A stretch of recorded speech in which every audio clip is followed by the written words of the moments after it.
Hey, hi guys, Jitendra from Domainfest Day 2. I'm with Simon right now. So, Simon, just introduce yourself to my audience. Hey Jitendra, I'm Simon Cousins. I'm one of the founders of a public relations and strategic communications agency called Allegravita. Okay. We established our business in China, in Beijing, in China, 13 years ago. Okay. And we now have offices in Beijing, Hong Kong, New York Beijing, City, Hong and Boston. And what we do is we help foreign companies, including many domain name companies, to understand their market in China, to enter their market, and to do their business in China. Okay, so what you are into domaining right now, or you are doing? Yeah, I've got a pretty substantial portfolio, mostly of IDNs. I have a Okay. few ASCIIs, but most of my wife and I both share a domain name portfolio. Pretty substantial number of premium Chinese domains. .China. So do you think that .coms are better than .club, .net, .org because these extensions don't have a high resale value? Yeah, well, it's a good question. Yeah. We buy what we like, and while there's nothing to dislike about a .com, it doesn't really turn us on. It doesn't really excite us, Okay. because we think that the web is moving to a much more semantic basis in which. Semantic basis, Yeah, in which businesses will happily, and we're seeing this now with the new domain extensions, businesses are happily embracing the new .somethings. So rather than investing in the previous generation, which will certainly retain value for years to come, we elected to invest into the new domain extensions. Okay. So, for example, like Domainfest.asia. Right. You bought it for .asia because you want to indicate that this is going to be happening in Asia right now. Well, it's actually the perfect domain for Domainfest.asia because where Domainfest.asia is all about Asia. But also .asia, of course, is the domain that's being used because .asia is one of the three principal sponsors of the conference, along with NamesCon and my own company, Allegravita. Allegravita. So, what are your future plans right now? Future plans for Domainfest? Yeah, for your own company and Domainfest right now. Okay. Well, we all work like hell. So Okay. my future plans are to continue to work like hell. Okay. This at this time in China's business, or practically in any part of the Chinese business landscape, we're all working like hell. But in domains especially, we're working 24 hours a day So because the China market's domain exploding. market is expanding like hell right now. Expanding like hell. So, what's your choice, Jitendra? You either leave money on the table Yeah. by sleeping it off, No. or you work a lot and, feed and clothe your children. Okay. So our future plans are to continue to work like hell. Okay, so you work like so. What is the best way to buy an expired domains? Way to buy. Oh, you know what? That's not my area of expertise, so I can't give you any better advice than you've got from drop catching professionals. Drop-in professionals. Yeah, but that isn't us. Okay. So our job, Jitendra, is to help foreign, that is non-Chinese domain name registries, such as .club, such as .co, such as .ceo, such as .global, and others that we work with. So we help them to come into China by interpreting their value proposition for Chinese buyers. Okay. Because Chinese buyers don't necessarily look for the same things in their domains as international buyers do. They don't prefer vowels in domains. I have heard about this. Well, AIOU, yeah. Yeah, well, that's an important consideration. That there is a method of writing Mandarin Chinese, Okay. which, as you know, is made up of 20,000 separate characters. 20,000. 20,000, yep, in the Mandarin language, and of that, about 3,000 are used on a daily basis. Where in English, I can't speak to Devangari, but in English we have 26 characters. So 26 versus 20,000, Yeah. it's a lot. So there's a method of rendering all of those 20,000 characters into English letters, which is known as pinyin. And pinyin doesn't make a lot of use of vowels. So you get what looks like, the least popular tiles in the Scrabble set tend to be the ones that are most commonly used in Commonly pinyin, used, yeah. like X and Z and Q. So all of these are very common and very valuable in domains in China. Domains in China. Yeah. So you think that China market is growing like hell in domaining business right now? Yeah, well, the stock market crashed there, after a huge bubble just a few weeks ago. And while it seems that the capital has not yet fully returned to the domain name investing market, it certainly will be in the near future. What experts are telling us is that everyone's just still in shock from the stock market crash. Oh, So those that have capital are holding on to it and sitting on it and re-evaluating their investment opportunities. But certainly the domain name investment market has been far more stable and in many ways has returned much better investments than even the stock market at the peak of its bubble just a few weeks ago. Okay. So I think that once Chinese domestic investors are able to evaluate the returns they made and the great risk they took in the stock market versus the excellent returns, the multiple times money returns that have been demonstrated year on year in domain names in China, we think that capital will flow quickly back into the domain name sector. Okay. So what is the future of domaining in the India market? Have you worked with In the Indian market? Yeah, I was in Hyderabad just last year actually. Okay. So Yeah. you are attending some domaining events? Yeah, that was the World Domain Day conference last World year. Domain Day conference. Yeah, I was So very how experience very in lucky to India? be invited to give a talk about Chinese domains at the World Okay. Domain Day conference. Okay. Yeah. So what opportunities? Hyderabad's a fantastic city, by the way. Have you been there? It is there. It is there. Wow, it was really modern. It is good. It is Excellent infrastructure, lots of tech companies, sensational good. You food. tried biryani there? I did try the biryani. It's In New York, I live in New York City. Yeah. I'm Australian, but I live in New York City these days. I live in a neighborhood in New York called Jackson Heights, which is the major headquarters for Indian and subcontinent people in New York City. So I not only have to go to Hyderabad to try my biryani, I get to have my beautiful masala dosa also Masala at home, dosa. Oh, okay. also at home in Jackson Heights, New York City. That's great.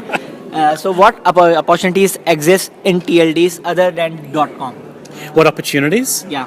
Yeah, so I'm a big fan of the .club domains, the .club domains. the .co domains, which are about to explode in China.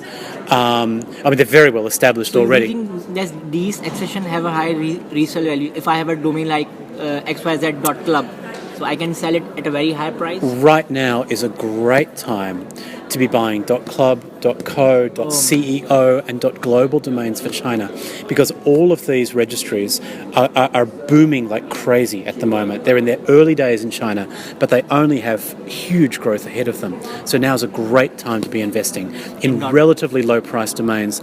In my recommendations, .club, .co, .global, .ceo. There are others also, especially those from the right side registry, such as .rocks, and there are a number of others from right side registry. But these are the companies that are really investing time and money in China right now, which is exactly what's needed to grow their market share. So you want to be looking for the domains that are investing time and money in China right now. And practically without exception, the domain name registries that are investing time and money are doing so with our agency Allegravita, as we are managing and supporting more foreign domain name registries, more new domain extension registries in China than any other consultancy. So effectively, look at our client list, invest in those, because we have a proven track record of taking new domain extensions and establishing them very strongly and very credibly in the Chinese market. In Chinese market. Yeah. So So you might call it the Allegravita Chinese Domain Index. Okay. So do you use any tools to find these domains? Oh yeah, we've actually, that's a great question. We do use a tool we've developed in-house.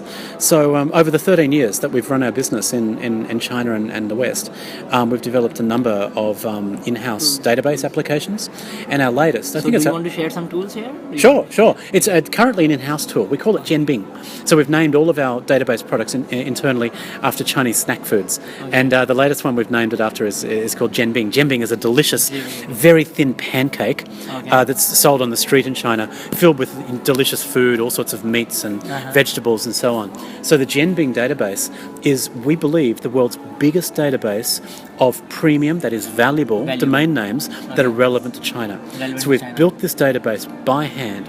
We have tens of thousands of domain names into this database, and every single one of them has been handwritten by our Chinese domain experts in both China and the United States, with pricing structure and with interpreted meanings and with the pinyin equivalents and the Cantonese equivalents and so on. So this database is what we use internally to help our clients, help our domain name registry clients to build their premium domain name lists. Yeah. Okay, so do you spend some time on Domainier forums? Do you follow any blogs? Yeah, forums? I follow them all, very, very closely. DN Journalism.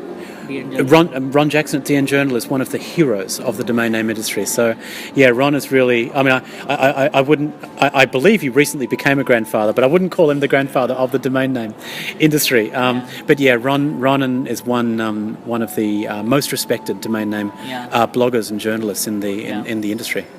I recently got featured there on DN. Wow, good for you. Yeah, that's an honour. honour. He saw my story and he just shared it on his blog. Good for you, Jitendra. Yeah, good for you. So, man. how many domain names do you own? Do you want to share some of your domain names? Oh, they're all in Chinese. So my wife and I. Example, any? Yeah, so my wife and I own. When we decided to go into the Chinese, the fully Chinese language domain names, we took a strategy to rather than acquire domain names across a broad range of categories, we decided to focus on a couple of categories. Okay. So we have really good holdings around a lot of domain names concerning babies and children. So we own, for example, the equivalent of diapers in Chinese language. We own a number of different childcare and education domain names. Okay. We own a lot of domain names also in weddings. Wedding domain names. So we have wedding photography and weddings and wedding rings and so on. So that's another category we took. And a third category we took was for the gay community, because the gay community is really, the gay community has always existed in China as it has in every part of the world.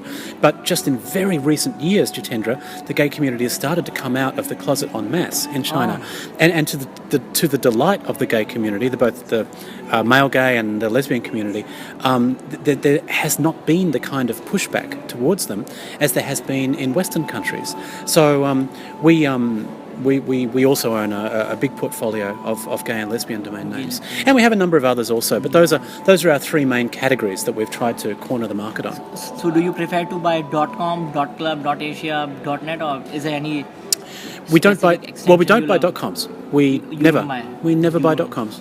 Okay. Because we feel that there are so many better alternatives. Okay. Because .com doesn't mean anything, and it means global. It means global. I think. Not in China. It doesn't. In China, it's just random letters. Random letter. Okay. Because Chinese people don't say commercial. They don't use the word commercial. Okay. So because that's an English word. So COM is just a random. It could just as well be QXV. Doesn't mean anything. Where the new domain extensions, especially those that our firm has been taking into China, they have great resonance in China. Because look, let's just take club, for example.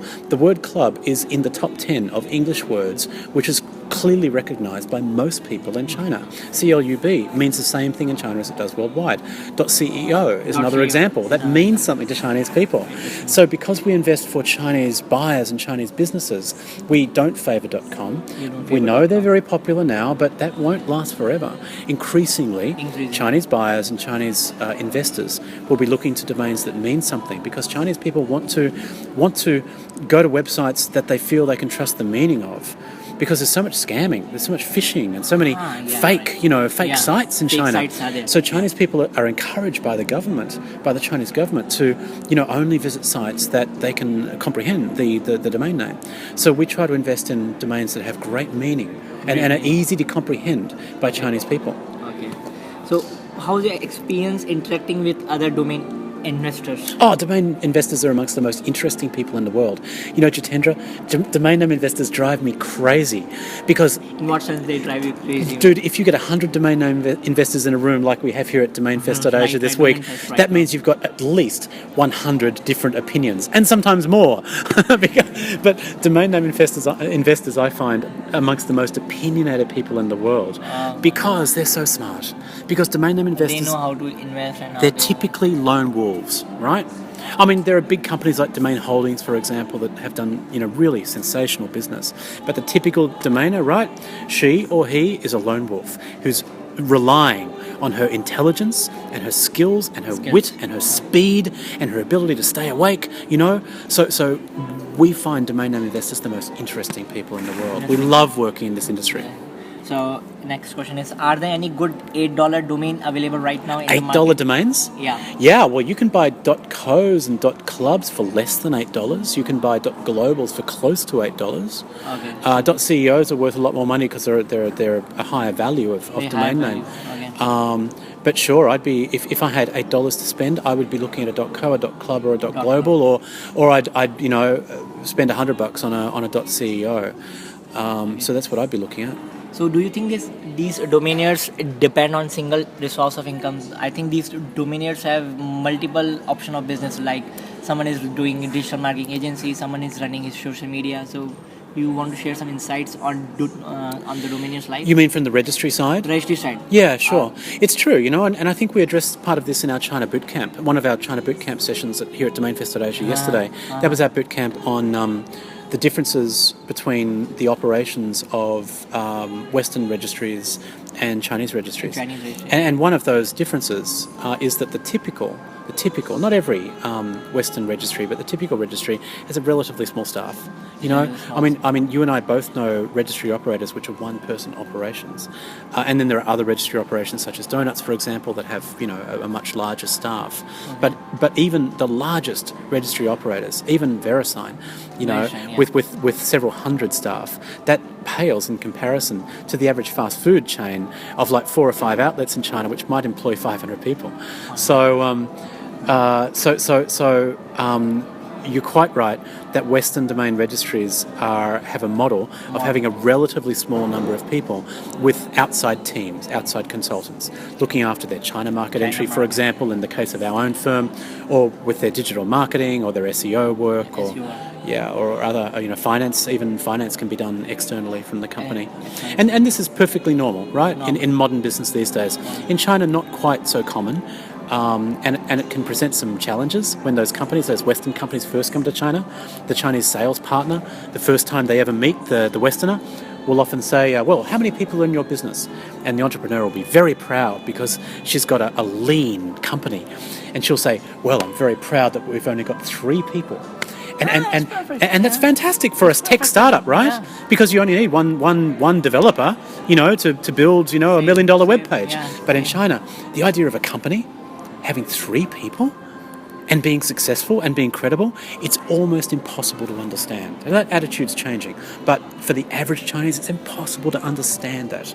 So a lot of our work is to help the foreign company, the non-Chinese company, to tell its story in a way so that it doesn't damage its prospects in China. It's not about lying when you're in China, but it's about telling the story in a way so as to more accurately reflect, the opportunity rather than the immediately starting your relationship with your Chinese partner based on facts that are difficult to comprehend. So, as I'm a newbie in domainer right now, so how can I get started with the domaining business? So can you throw some light on that? Oh, yeah. You know what? When my wife and I got started, we made a point of not using Microsoft Excel. Don't get us wrong. We love the Microsoft products and we think Office is a great tool. But when you start domaining and you buy 10 or 20 or 50 or 100 domains, you can put all of that into a spreadsheet, right? You can put in the registrar you bought it from, the renewal date, the price you paid. You can sort of populate your own database. You'll think, what the hell? I'll just use a spreadsheet. But Jitendra, by the time you get to 500 or 1,000 or 50,000 or 100,000, your spreadsheet will break. So the very best thing, and this advice was given to me, the very best thing is to invest in a domaining database product. And you can pick them up for like $29. So the very best thing. Are there? There are a bunch of tools. Yeah, I don't want to name any in particular, but just Google up, domain name investing database. There are a range of different tools available. So I'm a big believer in managing your portfolio via a real database program, which will remind you what the renewal dates are, which will easily enable you to track the keyword prices and so on. Trying to do that stuff in a spreadsheet as a beginner, you can do it. But once you become successful, it's impossible to manage. And then you've got this gigantic headache to migrate from this big spreadsheet into a database. It's very expensive and difficult, and it makes you want to quit. So use a database. So use the database. That would be my best tip. What is the best tip? Okay. So what are the key takeaways from Domainfest right now? Oh, that's a good question. Well, we're only halfway through, Jitendra. Yeah. But I'm really encouraged by this first one. It's good. The Domainfest is good. Yeah. Listen, this was a giant experiment. It is a giant experiment. For me also, yeah. Yeah. Well, thank you for coming, by the way. It's really awesome to have you here. The giant experiment is to try to create a domain name conference that gives equal opportunity to both the Chinese speakers and to the non-Chinese speakers. That's the main problem that Yeah, because a domain name conference all over the world is either only Chinese, and I'm usually the only, Western face that's ever there, Or it's a big ICANN meeting in which 5,000 people show up at an ICANN meeting, say in London, but there'll be like 20 Chinese that come. You know, so we really the founding organisation of NamesCon and Domainfest.asia, who by the way are the masters of Asian domains, and our own company Allegravita, we've created this experiment to try to bring East and West together on an equal footing, where one is not more important than the other. It's extremely challenging to do that, Jitendra. So we've experimented with a number of different ways in which we approach interpretation, for example, in which we present sessions in Chinese and English, or both, or neither. So it's a big experiment. Takeout, for me, I'm continuing to learn. I'm trying to pay attention to all of the details of what's going on all over the conference this weekend. We're very excited to be returning in 2016, and we'll be making announcements on the closing day of Domainfest Asia. Tomorrow is the closing day, so we'll make announcements about the 2016 event. But I guess the takeaway is that there is an appetite for a method, a forum, in which China and the rest of the world can meet. Right, so I think that's the key takeaway. This is there is a proven need for this, and the challenge for the organisers and for you guys who really make up the conference. The challenge is to figure out how to, solve these exactly, how to nail it. How to somehow create this multilingual, multicultural environment so both sides can do business together. My last question is that how to build a relationship with the domainers, how to build their trust. So. With Chinese domainers? Yeah, that's a good question. Or any Western domainers. How to build trust? Suppose I have a domain xyz.com. Yeah. So if I want to sell the domain to Western guy or Chinese guy, so how to build that trust? So you can trust me that I will give domain to him, or so how to build that kind of trust? Sure. Well, the simple way to build trust is to use an escrow service. Escrow. Okay, escrow. But I'm sorry, I should answer your question seriously. To be able to do a business without using escrow, then that would be trust, right? That would be trust. Well, I'm a China specialist, so I should focus on China to answer your question. The way to build trust in China, and by the way, this word trust, we use a word in Chinese in Mandarin, which we say is guanqi. So guanqi is a combination of trust and relationship and also obligation. And the obligation is the important part of the trust. Because if I feel obligated to look after you and look after your interests, and you reciprocate that to me, Jitendra, and you feel obligated to me, then that is the level of trust that you want. And that's the level of trust where you don't need to use escrow. Right? And that's the level of trust where you're able to do business as a domain name investor. Right. So you know what? We can learn a lot. We non-Chinese, we can learn a lot from China. And in one of the small ways we can learn from China is guanxi, that we should be always trying to build obligation with each other. So not just a friendship, not just from eating food with each other, but helping each other in ways so that we start to feel obligated to each other. Because this is what builds a fundamental, strong basis of trust. And that can enable great business to happen. Yeah. Okay, thanks. Thank you for your time, Simon. So I hope you enjoyed this interview by sharing valuable ideas to my Thanks, readers. Jitendra. It's really super to meet you this weekend, and I know we'll continue to build our obligations to each other. We'll deepen our guanxi. NamesCon right now. I'm planning for the NamesCon right now. So fantastic. I wish I could be there in NamesCon. Okay, thank you, Jitendra. Thank you. Okay. Thank you for your time. Thank you.